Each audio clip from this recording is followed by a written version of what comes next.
ओंकार स्मरण।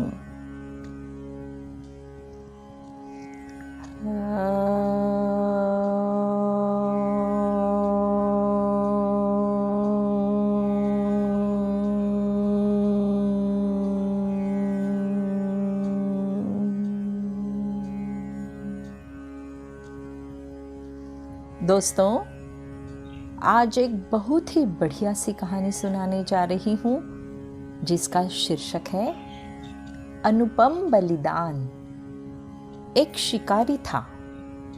वह बड़ा ही क्रूर और निर्दय था। पक्षियों का हनन करके उन्हें खा जाता था। यही उसका दैनिक काम था। एक दिन की बात है, उसके जाल में एक कबूतरी फंस गई। वह उसे लेकर चला तो बादल घिर आए। जोर की वर्षा होने लगी। पास ही पीपल का एक घना सा पेड़ था। शिकारी उस पेड़ के नीचे ठहर गया। संयोग से उस पीपल के कोटर में एक कबूतर रहता था। यह वही कबूतर था जिसकी कबूतरी को उसने पकड़ लिया था। पत्नी के विरह में कबूतर बेहाल होकर विलाप कर रहा था। कबूतरी पति के प्रेम को देखकर गदगद हो गई। उसे लगा उसका जीवन धन्य हो गया। उसने पति से कहा, मुझे इस शिकारी ने पकड़ लिया है, पर तुम मेरी चिंता मत करो। यह मेहमान हमारे घर आया है, इसका ध्यान रखो। शिकारी सर्दी के मारे कांप रहा था। कबूतर ने लकड़ियां इकट्ठी की। आग जल जाने से शिकारी को बहुत आराम पहुंचा।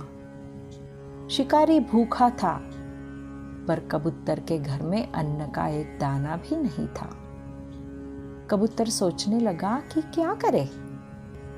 सोचते सोचते उसे एक उपाय सूझा।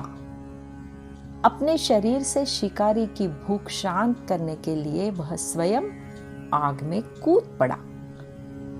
यह देखकर कबूतरी को पति के त्याग से जहां संतोष हुआ, वहां उसके बिछोह से उसका हृदय दग्ध हो गया। उधर शिकारी को काटो तो खून नहीं। जिन पक्षियों को मारकर वह खा जाता था, उन्हीं में से एक ने उसके साथ कितना बड़ा उपकार किया। अपने को ही बलिदान कर दिया। शिकारी को अपने दुष्कृत्य पर बड़ी ग्लानि हुई। उसकी आत्मा चित्कार करने लगी। उसने झट जाल खोलकर कबूतरी को मुक्त कर दिया। शिकारी के चंगुल से छूटकर जब कबूतरी बाहर आई, तो उसके मन में एक ही बात थी। जब उसका पति नहीं रहा, तो वह जीकर क्या करेगी। इसके बाद उस पतिव्रता ने जो किया, उसकी कोई कल्पना भी नहीं कर सकता था। वह उड़ी और एकदम आग में कूद पड़ी। कहानी पुरानी है, पर उसकी सीख आज भी नई है। मनुष्य की सोई हुई चेतना को जगाने के लिए वह आज भी बहुत कुछ कहती है ना दोस्तों?